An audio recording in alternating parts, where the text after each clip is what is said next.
딩몬이의 오디오 극장에 잘 오셨습니다. 어서 들어오시죠. 안녕하세요, 딩몬입니다. 오늘은 남중국해 이야기를 준비했어요. 남중국해는 동남아시아와 동아시아 사이에 위치하고 있는 바다인데요. 면적은 한 350만 제곱킬로미터 정도가 되고 아시아의 지중해라고 불릴 정도로 많은 나라들과 접해 있는 그런 바다예요.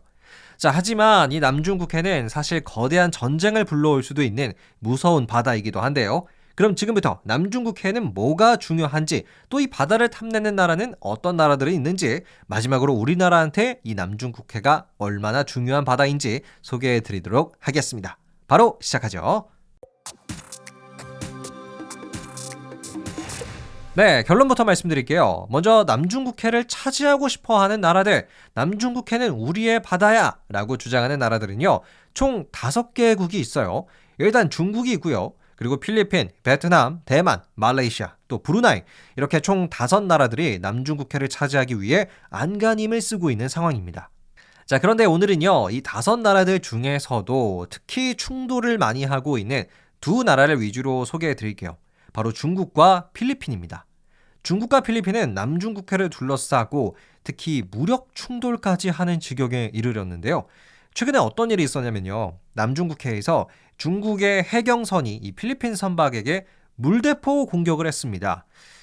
꼬부기도 아니고 웬 물대포 공격을. 자, 미사일이 아닌 그냥 물이긴 했지만 이 필리핀 선박이 워낙 중국배에 비해서 작았기 때문에 자칫 잘못했다가는 물대포 공격으로 필리핀 국민이 다쳤을 수도 있을 것 같은 그런 정도였어요. 도대체 중국은 왜 이러는 걸까요? 뭐 때문에 남중국해에 이렇게까지 욕심을 내고 있는 걸까요? 일단 중국의 입장을 소개해 드리겠습니다. 중국은요, 남중국해 무려 90%를 여기는 우리 중국의 바다야 라고 주장을 하고 있습니다. 근데 여러분 사진을 보면 아시겠지만 남중국해의 90%가 중국 거? 이거는 좀 말이 안 되는 수준이에요. 중국이 억지를 부릴 때가 많은 건 알겠지만 이 남중국해의 90%가 모두 중국 거다라고 하는 거는 진짜 너무 억지입니다. 그래서 중국도 이게 좀 억지스럽다는 거를 알았는지 일종의 명분 혹은 근거를 지금 만들고 있는 중이기는 해요. 지금 중국이 뭘 하고 있냐면요. 남중국해에다가 인공섬을 만들고 있습니다. 중국이 현재까지 남중국해에 건설한 인공섬은 약 27개 정도가 돼요. 그래서 중국은 이 인공섬을 근거로 남중국해의 90%가 중국 거다라고 주장을 하고 있고요. 그리고 심지어는요, 사실 이 중국의 주장이 너무나도 말이 안 되니까 필리핀이 국제상설중재재판소 PCA라고 부르는 국제적 기관에 이 중국의 남중국해 문제를 의뢰했어요. 아니, 중국이 지금 남중국해의 90%를 다 자기네 것이다라고 우긴다. 이게 법적으로 근거가 있나요? 라고 국제재판소에 물어봤거든요. 근데 이때 국제재판소가 중국의 주장은 근거가 없습니다. 라고 못을 박았어요. 그런데도 이제 중국이 이 국제적 판결을 무시하고 계속 남중국해를 다 차지하기 위해 인공섬도 짓고 여기서 군사훈련도 하고 그러고 있어요. 자, 그러면 중국은 왜 이렇게까지 남중국해에 욕심을 내고 있는지 제가 그 이유를 소개해 드리겠습니다. 2가지 이유가 있었어요. 첫째, 돈이에요. 야, 알고 보니까 여러분, 이 남중국해에 석유랑 천연가스가 엄청 많았어요. 특히 석유는 110억 배럴이 묻혀 있다고 하는데 이는 전 세계 석유의 0.6% 정도가 되는 아주 엄청난 양이라고 해요. 일단은 석유가 이 남중국해에 묻혀 있고요. 또 전 세계 어획량의 10분의 1이 이 남중국해에 있습니다. 그러니까 남중국해에는 물고기도 많다는 뜻이고요. 그리고 전 세계 무역량의 3분의 1이 이 남중국해를 지납니다. 즉 우리나라 돈으로 환산을 하면은 약 4천조 원이 이 남중국해를 지난다고 하죠. 네, 4천조 원. 전혀 체감이 안 되는 돈이긴 하지만 어마어마한 돈이 이 남중국해를 지나고 있다는 거는 또 알겠네요. 자, 이렇게 남중국해는 석유, 천연가스, 물고기, 무역 등 아주 다양한 측면에서 돈이 되는 바다입니다. 그래서 중국은 더더욱 이 남중국해를 본인들의 바다로 만들고 싶어 하죠. 2번째 이유도 있습니다. 바로 군사적인 이유예요. 만약 중국이 이 남중국해를 아예 차지하게 된다면 2가지 군사 효과를 누릴 수가 있대요.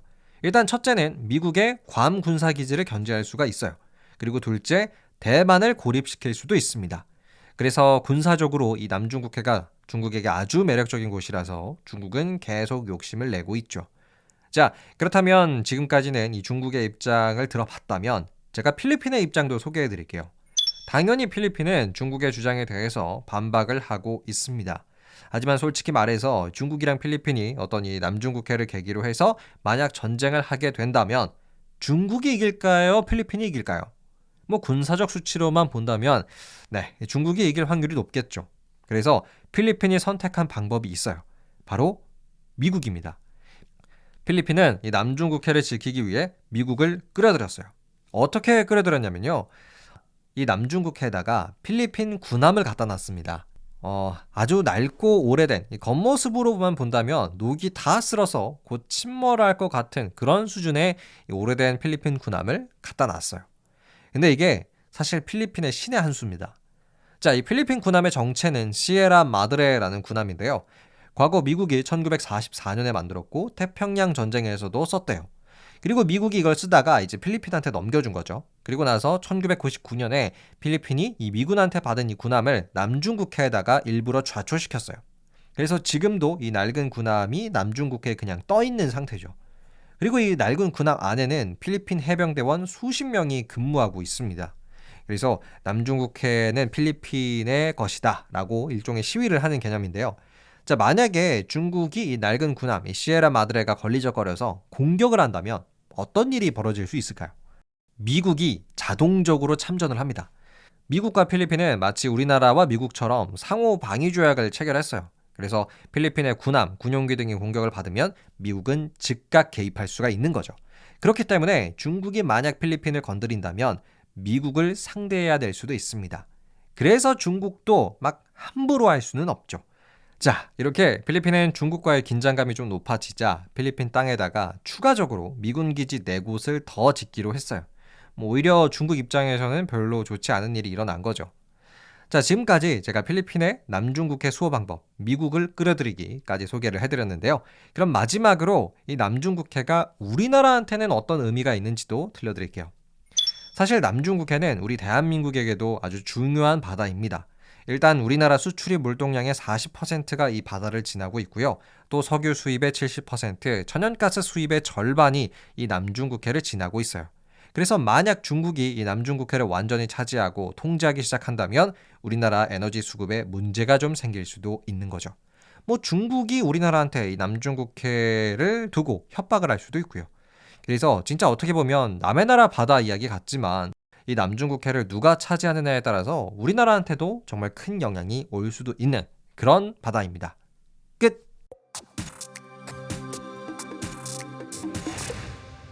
네, 오늘은 남중국해 이야기였습니다. 요즘 계속 이 바다에 대한 이야기가 많이 나와가지고 한 번쯤 꼭 소개를 해드리고 싶었어요. 저도 이번 남중국해 이야기를 하면서 좀 알게 된 점이 많았는데요. 남의 나라 이야기 같던 남중국해가 진짜 우리나라한테도 굉장히 중요하구나 라는 생각을 했습니다. 여러분은 오늘의 이야기 어떻게 생각하시나요? 댓글 남겨주시고요. 감사합니다. 안녕히 계세요.